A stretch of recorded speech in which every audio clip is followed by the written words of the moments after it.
ಮಂಜೇಶ್ವರ ಠಾಣಾ ವ್ಯಾಪ್ತಿಯಲ್ಲಿ ಕಳವು ಪ್ರಕರಣಗಳು ದಿನದಿಂದ ದಿನಕ್ಕೆ ಹೆಚ್ಚಾಗುತ್ತಿದೆ. ಬೀಗ ಹಾಕಲಾದ ಮನೆಯನ್ನು ಕಳ್ಳರು ಒಂದು ಭಾಗದಲ್ಲಿ ಗುರಿಯಿಡುವಾಗ ಮತ್ತೊಂದೆಡೆ ವ್ಯಾಪಾರ ಕೇಂದ್ರಗಳಲ್ಲೂ ಕಳ್ಳರ ಹಾವಳಿಯನ್ನು ನಿಯಂತ್ರಿಸಲಾಗದ ಪರಿಸ್ಥಿತಿ ಎದುರಾಗಿದೆ.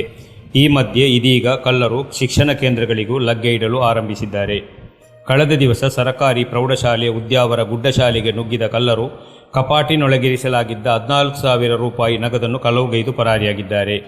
ಮಂಗಳವಾರ ಬೆಳಿಗ್ಗೆ ಸಿಬ್ಬಂದಿ ಶಾಲೆಗೆ ಆಗಮಿಸಿದಾಗ ಶಾಲಾ ಕಚೇರಿಯ ಮುಂಭಾಗದ ಬಾಗಿಲು ಮುರಿದ ಸ್ಥಿತಿಯಲ್ಲಿ ಪತ್ತೆಯಾಗಿದೆ. ಒಳಗೆ ಹೋಗಿ ನೋಡಿದಾಗ ಕಚೇರಿಯಲ್ಲಿ ವಿದ್ಯಾರ್ಥಿಗಳಿಗೆ ಪಠ್ಯಪುಸ್ತಕ ಖರೀದಿಸಲೆಂದು ತೆಗೆದಿರಿಸಲಾಗಿದ್ದ 14,000 ರೂಪಾಯಿ ಕಳವುಗೈದಿದ್ದಾರೆ. ಇದರ ಸಮೀಪದ ಸಿರಾಜುಲ್ ಹುದಾ ಶಾಲೆಗೂ ನುಗ್ಗಿದ ಕಳ್ಳರು ಅಲ್ಲಿಂದ 1,500 ರೂಪಾಯಿ ಕಳವುಗೈದಿದ್ದಾರೆ. ಸಿರಾಜುಲ್ ಹುದಾ ಶಾಲೆಯ ಪಕ್ಕದಿಂದ ಕಳ್ಳನೆಂದು ಶಂಕಿಸಲಾಗುತ್ತಿರುವ ಅಪರಿಚಿತ ವ್ಯಕ್ತಿ ಹಾದು ಹೋಗುತ್ತಿರುವ ದೃಶ್ಯ ಸಿಸಿಟಿವಿಯಲ್ಲಿ ಸೆರೆಯಾಗಿದೆ.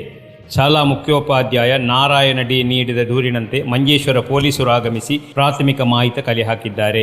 ಮಾದಕ ವ್ಯಸನಿಗಳು ഈ ರೀತಿಯ കൃത്യ എസകിരಬಹುದಾಗಿ ಸ್ಥಳೀಯರು ഹൈസ്കൂൾ ഉദ്യാവരം നമ്മുടെ സ്കൂളിൽ ഇന്നലെ രാവിലെ ഏകദേശം 8:10 നമ്മുടെ ഓഫീസ് സ്റ്റാഫ് തുറക്കാൻ വേണ്ടി വരുമ്പോൾ നമ്മുടെ ഓഫീസിൻ്റെ അടുത്തുള്ള സ്റ്റാഫ് റൂമിൽ കള്ളൻ കയറിയതായിട്ട് അവർ അറിഞ്ഞു.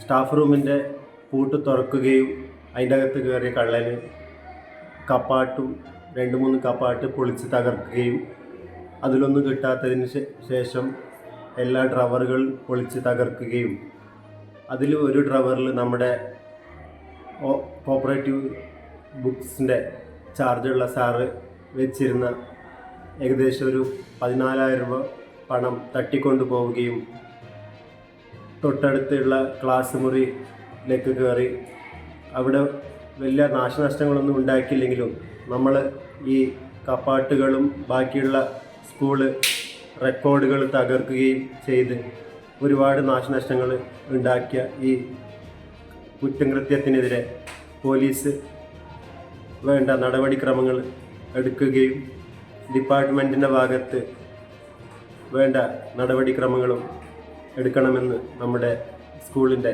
ഭാഗത്ത് ഉള്ള അഭ്യർത്ഥന.